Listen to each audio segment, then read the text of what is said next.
आदरणीय मंच और इस कन्वेंशन में उपस्थित उत्तर प्रदेश, बिहार, झारखंड और बंगाल से आए हुए संघर्षशील विद्यार्थी साथियों, आज सुबह से हम लोग चर्चा कर रहे हैं, हम लोग सुन रहे हैं कि अभी पूरे देश भर में नई राष्ट्रीय शिक्षा नीति के माध्यम से हमारी सरकार किस तरीके से जनवादी, वैज्ञानिक और धर्मनिरपेक्ष शिक्षा को खत्म कर रही है। और इसी के साथ साथ पूरे देश भर में छात्र, अभिभावक, नौजवान, बुद्धिजीवीगण किस तरीके से आंदोलन में है। एक तरफ ये हमला हो रहा है, दूसरी तरफ ये आंदोलन भी चल रहा है। आज ये हॉल में जो कन्वेंशन में हम लोग शामिल हुए हैं, ये कन्वेंशन में जो लोग शामिल हुए हैं, जहां से अब लोग आ रहे हैं, हम लोग ये बोल सकते हैं कि जितने स्टूडेंट यहाँ उपस्थित हुए हैं, इससे कई गुना ज्यादा स्टूडेंट जो इस आंदोलन के साथ है लेकिन आ नहीं पाए।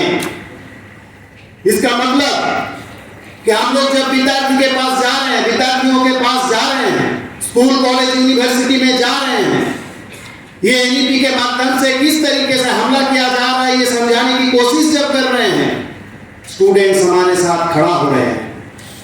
लॉकडाउन के आड़ में जिस समय गैर लोकतांत्रिक तरीके से केंद्रीय सरकार ये एनईपी को हमारे ऊपर थोप दिया था, उसी समय ऑनलाइन माध्यम से हम लोग कई लाख सिग्नेचर इकट्ठा किए थे एनईपी के खिलाफ। लॉकडाउन के तुरंत बाद दिल्ली में हम लोग धरना प्रदर्शन किए, फिर पूरे देश भर में कई करोड़ सिग्नेचर हम लोग इकट्ठा किए।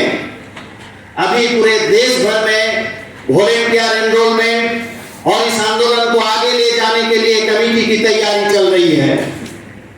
ये जो क्षेत्रीय कन्वेंशन, ये पाटना कन्वेंशन के पहले हम लोग गुवाहाटी में नॉर्थ ईस्ट स्टेट को लेकर एक कन्वेंशन किए, फिर पटियाला में उत्तरी भारत कन्वेंशन किए, और दिसंबर और जनवरी में रायपुर में हम लोग पश्चिम भारत और चेन्नई में हम लोग दक्षिण भारत कन्वेंशन करेंगे।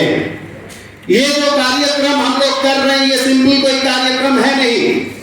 इस आंदोलन को मजबूत करने के लिए, आंदोलन को और आगे ले जाने के लिए सबसे पहले जरूरी है हम लोगों को तैयार होना।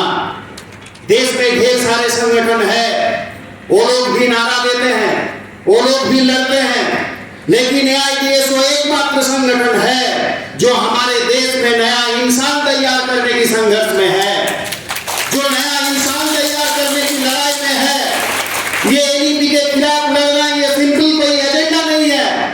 एनईपी के खिलाफ लड़ना मतलब ज्ञान को बचाने की लड़ाई, ज्ञान को बचाने का मतलब देश को बचाने की लड़ाई। इस लड़ाई में जो लोग शामिल होंगे उनको एक सही इंसान बनना पड़ेगा। हमारा एआईडीएसओ का संघर्ष है एक उन्नत इंसान बनने के लिए, एक उन्नत समाज बनाने के लिए एक उन्नत इंसान बनना जरूरी है, और एक उन्नत इंसान बनने के लिए सच्चाई के लिए संघर्ष करना, न्याय के लिए संघर्ष करना जरूरी है। यही सपना के साथ हम लोग एनईपी के खिलाफ लड़ रहे हैं। एकमात्र एआईडीएसओ जो नारा बुलंद किए हैं पूरे देश में, resist NEP, safe public education, ये रेजिस्ट एनईपी को सही में रोकने के लिए आज स्कूल, कॉलेज, यूनिवर्सिटी, हर इलाका में स्टूडेंट्स को इकट्ठा होना पड़ेगा, एकजुट होना पड़ेगा और लड़ने के लिए तैयार होना पड़ेगा। सिर्फ विरोध करने से, सिर्फ कोई नारा उठाने से इतना बड़ा हमला हम लोग रोक नहीं पाएंगे। ये कन्वेंशन से हम लोग शपथ लेकर जाएंगे कि ये यहाँ से हम लोग जब लौटेंगे अपने गांव में, अपने स्कूल, कॉलेज, यूनिवर्सिटी में, यहाँ जो चर्चा हुई है, जो आंदोलन की बातें हम लोग किए हैं, उस बातें को हम लोग लेकर जाएंगे।